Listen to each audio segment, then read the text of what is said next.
Hey, salut les amis, j'espère que vous vous portez bien.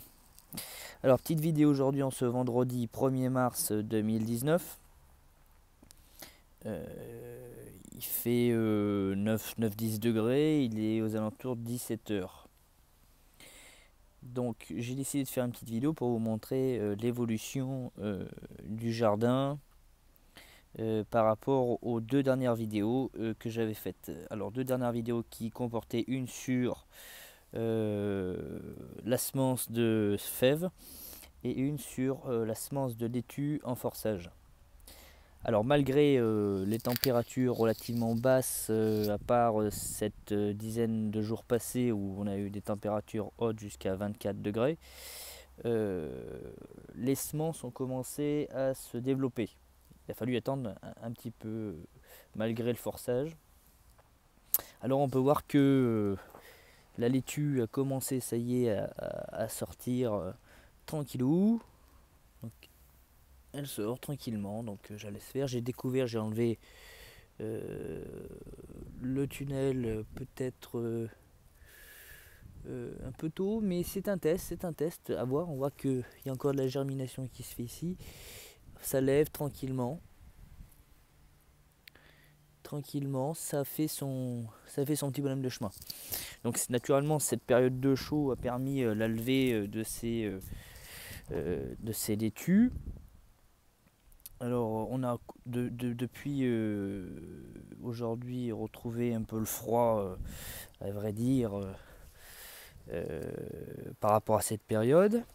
Alors autre point qui était en ce moment, c'était les fèves. Et alors par contre les fèves, elles ont eu du mal à lever, hein. Elles ont du mal parce qu'on n'a pas grand chose qui a levé, on a même quasiment rien. Juste ici, on a un début de fève qui se lève là tranquillement. Là, on a eu, j'ai trouvé tout à l'heure une petite fève, malheureusement qui a pourri, dû certainement à la pluie, plus le froid, plus, enfin le. On en a une autre, si on en a une autre ici. D'ailleurs, qu'est-ce que ça fait là ici, ça ici. Donc tranquillement, je pense que ça va se faire. Faut attendre un peu. C'était un pari aussi, hein. Semer des fèves en janvier, c'est un peu tôt comme ça. Mais voilà. Quoi d'autre de neuf dans ce jardinet? Ces tulipes, les tulipes, ça y est, sont sorties. Donc ça fait son petit business, hein. On en a encore ici, là, là. Alors, quoi d'autre à vous montrer? Encore des tulipes, je crois. Ici, je pense qu'elles ont. Ah non, c'est même pas des tulipes. Je sais plus ce que j'avais planté ici. Mais on découvrira, ça sera le jeu. Ça sera le jeu. Alors dans le cadre de, comme vous le savez, de mon futur déménagement, j'ai commencé à transplanter puisque la période hivernale est propice à la plantation. J'ai transplanté quelques arbustes qui étaient ici dans le jardin, l'espace japonais. On avait ici cet emplacement un érable japonais pourpre. On en avait un autre ici. Également, j'ai transplanté ici le Nandina domestica. C'est un bambou sacré. Pour ceux qui ne connaissent pas, ça a un feuillage. C'est ça, ce feuillage là, c'est ça. Hop. Voilà, c'est très rustique. L'azalée japonais aussi a été transplanté. On leur a fait faire un petit tour de 200 km environ. Quoi d'autre qui est parti? Le laurier sauce qui était ici. Il y avait un grand laurier qui a disparu. Là, on a l'arôme qui est en train de renaître tranquillement. Je vais y arriver. L'hortensia Benelux rose a disparu aussi. Il est parti également chez le beau-père. Ici, il y avait un hydrangea qui grimpait sur le mur. Et il a également disparu et été transplanté plus loin. Voilà, globalement. Et la vigne qui se trouvait Ici, je vais vous montrer.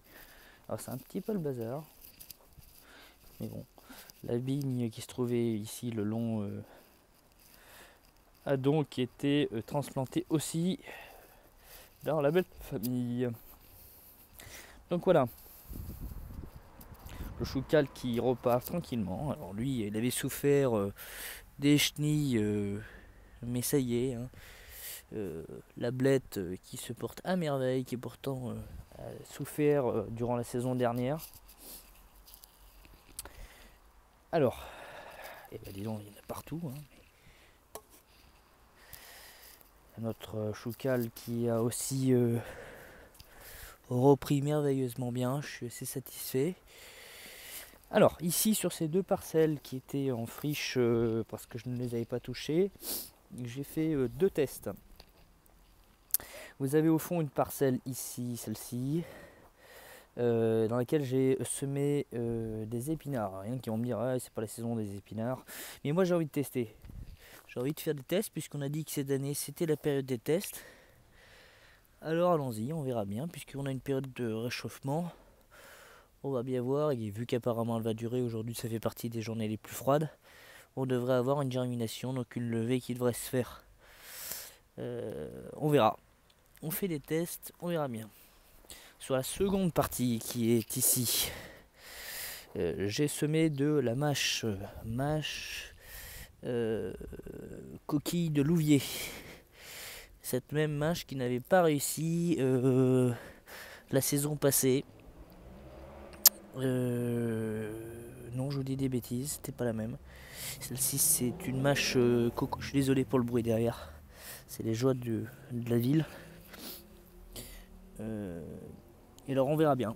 Alors, je les ai semés il y a environ 4-5 jours, hein, à peu près, pas plus. Donc, faut attendre que tout ça lève tranquillement.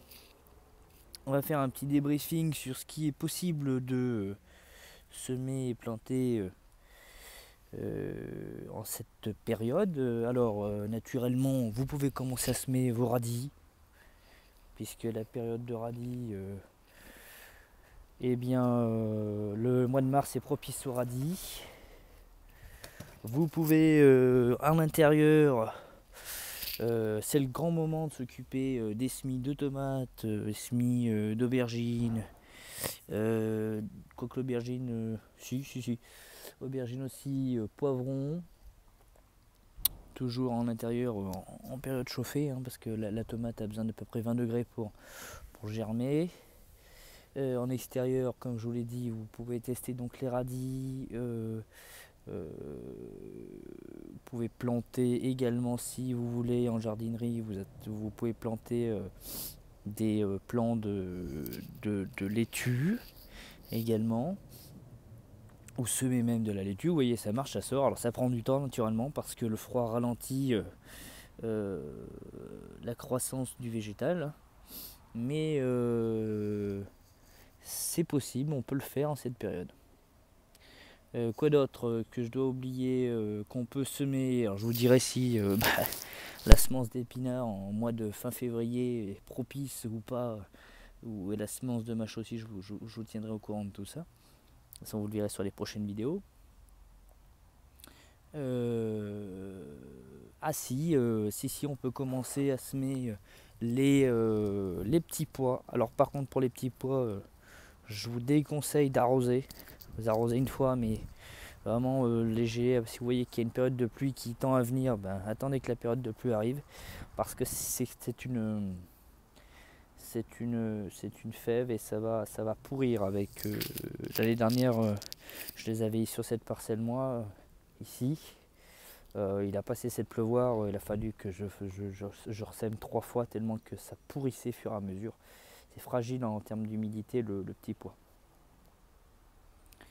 Donc voilà, je crois vous avoir tout dit en termes de semences. Où j'ai un trou, c'est possible.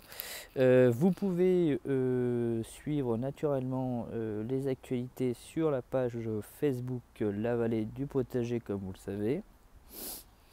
Et puis je vous souhaite, chers amis, une bonne période de jardinage, puisque ça y est, c'est officiellement déclaré. la période du jardin vient de s'ouvrir.